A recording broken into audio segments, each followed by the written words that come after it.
Hello friends, welcome back to my channel. আশা করি সবাই ভালো আছো, আমিও খুব ভালো আছি। টিনা যে কতগুলো ওর দাবি জানিয়েছে সেটা সম্বন্ধে চারিদিকে চর্চা চলছে, আমরা জানি। এবং স্বয়ং ওর হাজব্যান্ড টনদীপও একটা লাইভ নিয়ে বসে গেছে, সেটাও আমরা দেখেছি। কাজে কার কি বক্তব্য, কে কিভাবে দেখছে, সেটাই নিয়ে একটু জাস্ট আলোচনা করব। এই যে টিনা ফার্স্টলি বললো যে ও চায় না ওর হাজব্যান্ডকে নিয়ে কিছু বলতে, এবং ও কন্ট্রোভার্সি করতেও চায় না আজকের পর থেকে, আর আইনি পদক্ষেপ নিয়ে সেরকমও কিছু বলবে না। যা হবে সেটা স্টেপ বাই স্টেপ হবে, এটা ওর দিক দিয়ে ওর মতামত। কিন্তু ও কন্ট্রোভার্সি চায় না বললেই তো কন্ট্রোভার্সি থেমে যাবে না। তার জন্য অপর পক্ষ রয়েছে, প্রতিপক্ষ রয়েছে, তারা তাদের মতো করে প্রতিটা কথা টেনে হিচড়ে বের করে ডাবল মিনিং বার করে কন্ট্রোভার্সি করবে, এবং এটাই স্বাভাবিক। কারণ কোনো জিনিসের যতক্ষণ একটা শুরু যখন কন্ট্রোভার্সি দিয়ে হয়েছিল, তার শেষটাও কন্ট্রোভার্সি দিয়েই হবে। মাঝপথে কোনো জিনিসটাই স্টপ হবে না, হওয়া সম্ভব নয়। কারণ আমরা দেখতে পাচ্ছি ওই 3টে বাচ্চার ক্ষেত্রে কি হচ্ছে, একটা মিলমিশ হয়ে যাচ্ছে সরি, সেখানেও কন্ট্রোভার্সি। যখন সেপারেশন হয় তখনও কন্ট্রোভার্সি। যখন এরা লাইভ করে পরস্পরকে গালাগালি দেয় তখন তো কন্ট্রোভার্সি অবভিয়াসলি। এবং যখন এরা অনলাইন বিভিন্ন অ্যাটেম্প নেয় তখন তো কন্ট্রোভার্সির ঝড় বয়ে যায়। কাজে বুঝতে পারছো, কন্ট্রোভার্সি মাস্ট। আর কন্ট্রোভার্সি যারা করে তারা কিন্তু নিজেরা চলে আসে না, তাদেরকে টেনে আনা হয়। অ্যাকচুয়ালি এখানে কন্ট্রোভার্সিকে কম্পালসারি করে দেওয়া হয়েছে, মানে কন্ট্রোভার্সি ছাড়া কেউ চ্যানেলে ভিজিট করে না। আমি একটা কন্ট্রোভার্সি করছি, আমার যারা ভিউয়ার্স বা আমাকে যারা দেখছে, তারা আমার কাছে যদি অন্য কারোর খবর পায় সঙ্গে সঙ্গে সেই চ্যানেলে গিয়ে ভিজিট করছে। আবার আমি যদি অন্য কারোর চ্যানেল কন্ট্রোভার্সি দেখি, সেখান থেকে আবার বিভিন্ন চ্যানেলের ইনফরমেশন পাই, সেইখানে যাই। অ্যাকচুয়ালি টোটাল চেইন মার্কেটিং, এবং আমরা একটা মার্কেটিং জগতেই বাস করি। ঠিক আছে, এটা হলো একটা অ্যাসপেক্ট, যে কন্ট্রোভার্সি বন্ধ করতে চাইলেই কন্ট্রোভার্সি বন্ধ হবে না। এইবার সেকেন্ডলি যেটা টিনা ডিক্লেয়ার করেছে সেটার দিয়ে বলি, সেটা হলো যে ও আজকের পর থেকে ডিভোর্স চাইবেও না, আর চাইলেও ডিভোর্স দেবে না। এইখানে লাইভ যখন হলো, সন্দীপ বসলো, বসে এই প্রশ্নের উত্তরে ও যে উত্তরটা দিল সেটা হলো ওদের তরফ থেকে ডিভোর্সের কোনো কেসই করা হয়নি, অর্থাৎ এটা টিনাদের তরফ থেকেই হয়েছিল। তাহলে এইখানে ক্লিয়ার হয়ে গেল আপাতত যে টনদীপরা ডিভোর্স চায়নি বা ডিভোর্স দিতে চায়নি। আচ্ছা, একমাত্র টিনাই চেয়েছিল। তা টিনার তরফ থেকে তো আমরা শুনেই নিলাম, এবং ও পরিষ্কার করে বলে দিল যে ও ডিভোর্স এখন আর চায় না। কাজে চায় না যখন, ওর দেওয়ারও প্রশ্ন নেই টনদীপের। আর টনদীপ যখন নিজের দিক দিয়ে কোনো কেসই করেনি ডিভোর্স, তাহলে ওই দিকটাও ক্লিয়ার হয়ে গেল। তার মানে ডিভোর্স হচ্ছে না, এইটা আমরা বুঝতে পারলাম। হয়তো ডিভোর্স কেসটা উঠে যাবে, কি বন্ধ করে নেওয়া হবে, কিছু তো একটা হবে। কারণ ডিভোর্স যখন চায় না তখন ডিভোর্স কেস তুলে নিতেই হবে, আমরা জানি। আচ্ছা, নেক্সট ও বলে দিল যে ওর যে শুভচিন্তক আছে, মানে বন্ধু বলো, পরকীয়ার পার্টনার বলো, যেই বলো, তার সঙ্গে ও আর কোনো সম্পর্ক রাখার প্রয়োজন মনে করছে না। আচ্ছা, তাহলে প্রয়োজন মনে করছে না মানে এখন ও আর কোনো এক্সট্রা ম্যারিটাল অ্যাফেয়ার বলতে যেটা বোঝায় সেটা আর করবে না, সেখান থেকেও সরে এলো। আচ্ছা, তো এইখানে আমার একটা প্রশ্ন আছে।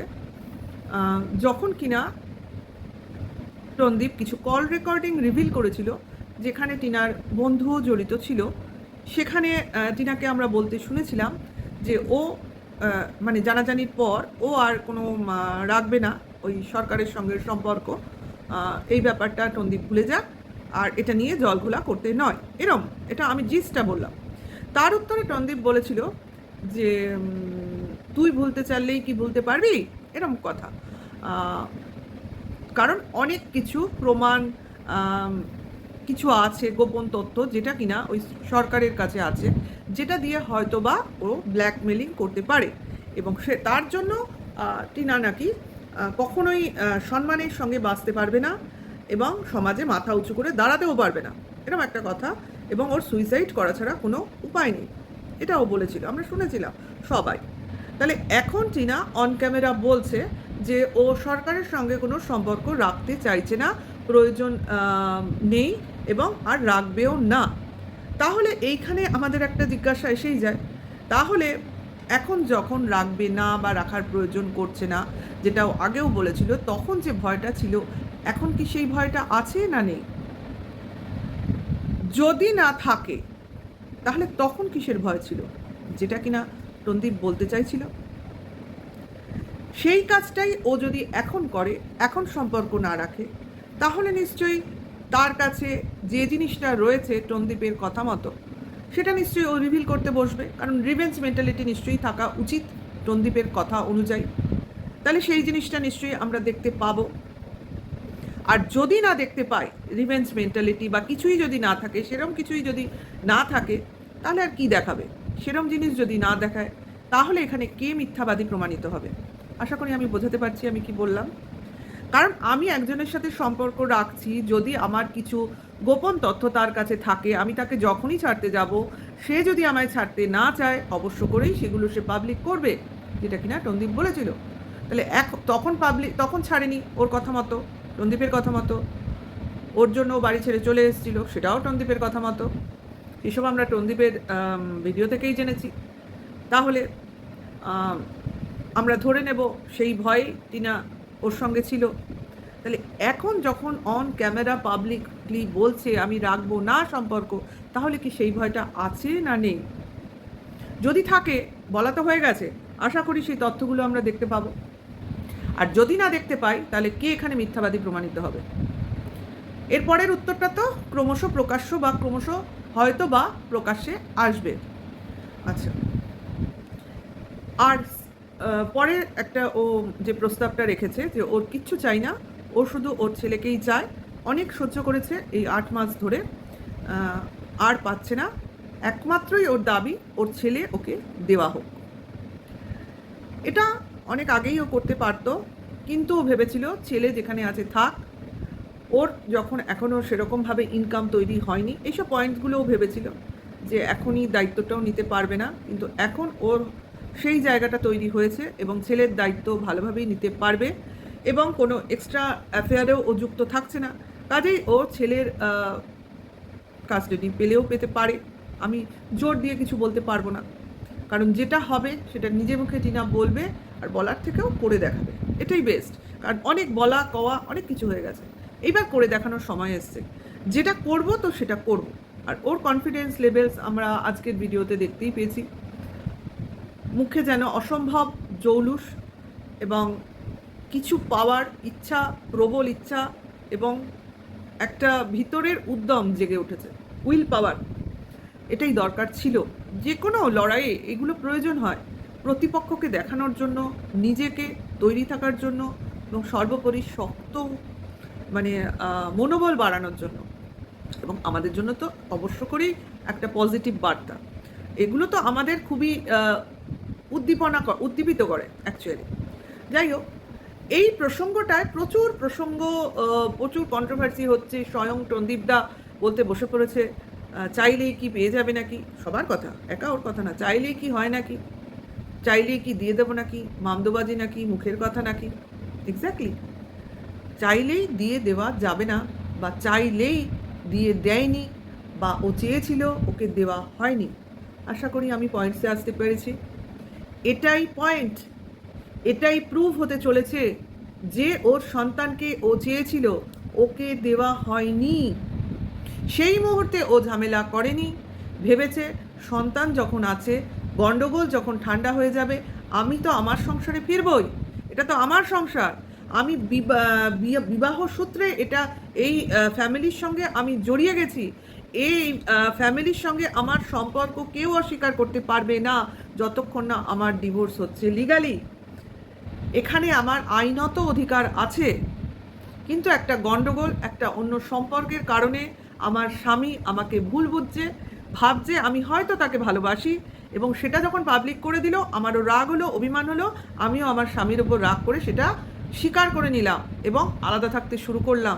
ভাবলাম একটা না একটা সময় স্বামী আমার অভাবটা অনুভব করবে, ছেলের খাতিরে কোনো না কোনো সময় আমায় নিয়ে যেতে চাইবে, এবং একদম যে চাইনি সেটাও না, অস্বীকার করলে ভুল হবে। ভিডিও মারফত কাউকে পাঠিয়ে, ওই জলপাইগুড়ি কাকু কাকিমার কথা বলছি, এইভাবে নানাভাবে হয়তোবা দেখানোর জন্য চেষ্টা করা হয়েছিল, কিন্তু তার ভেতরে হয়তো আন্তরিকতা ছিল না, কোনো তাগিদ ছিল না, হয়তোবা ওই সময়টাকে ভাঙিয়ে রেভিনিউ ইনকাম করার একটা প্রচেষ্টা শুরু হয়ে গেছিলো, যে যখন গণ্ডগোল হয়েই ছিল অযাচিতভাবে, কিন্তু আমি এই জিনিসটা চাইছিলাম বহুদিন থেকে। কাজে আমি যেটা চাইছিলাম সেটা যখন ভগবান আমার সামনে এনেই দিল, কাজে আমি খানিকটা রোজগার করে আমার সম্পদ বাড়িয়ে নিই, নেক্সট দেখা যাবে। কিন্তু জল যে এইভাবে গড়িয়ে যাবে, আমার হাতের থেকে সমস্ত ঘটনা আমার বাইরে চলে যেতে থাকবে, এবং সেটাকে নিয়ে আমি ক্রমাগত ফেঁসে যাব, এই ব্যাপারটা হয়তো টনদীপ শুরু থেকে ভাবেনি যে এইভাবে ক্রমশ ফাঁসতে ফাঁসতে ফেঁসে যাব। বলে না যে মাফিয়া জগতে একবার যদি ঢুকেছো সেখান থেকে আর বেরোতে পারবে না, অ্যাকচুয়ালি তাই ঘটেছে। ঘটনার জালে ফাঁসতে ফাঁসতে কোনো একটা সময় একটা ফ্যামিলি ফেসে গেছে, সেখান থেকে আর বেরোতে পারছে না, রাস্তা নেই। যাই হোক, যেটাই হবে সে তো আমরা দেখবো, অন ক্যামেরা বসে বসে দেখবো, হট করে কোনো জিনিস বন্ধ হয়ে যাবে না। কাজেই এই কারণেই টনদীপকে বলতে শোনা গেল যে ওর লিগ্যাল টিম আছে, সমস্ত ব্যাপারগুলো দেখছে, এবং যা করার তারা করবে। এবং অবশ্য করেই টনদীপের মুখে চিন্তার ছাপ পড়ে গেছে। বেশিক্ষণ লাইভে বসতেও পারলো না, আধ ঘন্টার বেশি বোধহয় বসেনি, সম্ভবত টাইমটা আমি ঠিক খেয়াল করিনি, তবে খুব বেশিক্ষণ ছিল না। এবং ও যে চিন্তায় আছে বোঝা যাচ্ছে, ওদের ফ্যামিলিটাও চিন্তায় আছে, এবং হিউম্যান রাইটস বলে কথা, মহিলা কমিশন বলে কথা। আমি যদি বলি যে আমি একটা অনলাইন পরকীয়া চ্যাটিংয়ে যুক্ত ছিলাম, আমি সমস্ত কল রেকর্ডিং তো টনদীপই রিভিল করেছে, কাজেই অসুবিধা নেই। আমি এরম সব মেনে নিয়ে, অন্যায় মেনে নিয়েও আমি সংসারে থাকতে চেয়েছি, কিন্তু আমার স্বামী তারপরেও আমার উপর মানসিক নির্যাতন চালিয়ে গেছে, যার কারণে আমি বাড়ি থেকে বেরিয়ে যাওয়ার মতো ভুল পদক্ষেপ নিয়েছি, এবং ক্রমাগত কিছু ভুল কাজ আমি করে ফেলেছি, বলতেই পারে, ভুল করলে ভুল তো বলবেই। এবং আমি অনেকটাই এখন আমার ক্ষতি হয়ে গেছে নানান দিক দিয়ে। অ্যাকচুয়ালি আমি আমার সংসার থেকে বহির্ভূত হয়ে পড়েছি, এবং আমার স্বামী, যেহেতু আমি এখনও বিবাহিত, ডিভোর্স হয়নি, আমার গার্জিয়ানে এখনও আমার স্বামীর নামই লেখা থাকবে, তাই না? বাবা মার কাছে থাকলেও আমার গার্জিয়ান আমার হাজব্যান্ডই হওয়ার কথা। হ্যাঁ, লিগালি কথা বলছি, কিন্তু আমি লিগালের রাস্তা দিয়ে হাঁটছি, আইনের রাস্তা দিয়ে। এইবার আমি যখন বাড়ি থেকে বেরিয়ে আসব, বা সেই সময় আমার হাজব্যান্ড কোনোভাবে আমায় বাধা দেয়নি, এবং আমাকে যেটা কিনা অনেক দূরের একটা এক্সট্রা ম্যারিটাল অ্যাফেয়ার হিসেবে যদিও বা ধরে, চ্যাট, একটা মানে চ্যাটের মাধ্যমে, সেইটা ক্রমশ আমাকে বাড়ির বাইরে বের করে দিয়ে আরও অন্ধকার জগতের মধ্যে ঠেলে দেওয়া হয়েছে। আমার স্বামী চাইলে আমাকে বাড়িতে রেখে আমাকে খানিকটা সময় সুযোগ দিয়ে আমাকে ভালো রাখতে চাইলেও পারতেন, কিন্তু উনি রাখেননি, আমাকে বাধ্য করেছেন বাড়ি থেকে বেরিয়ে যেতে।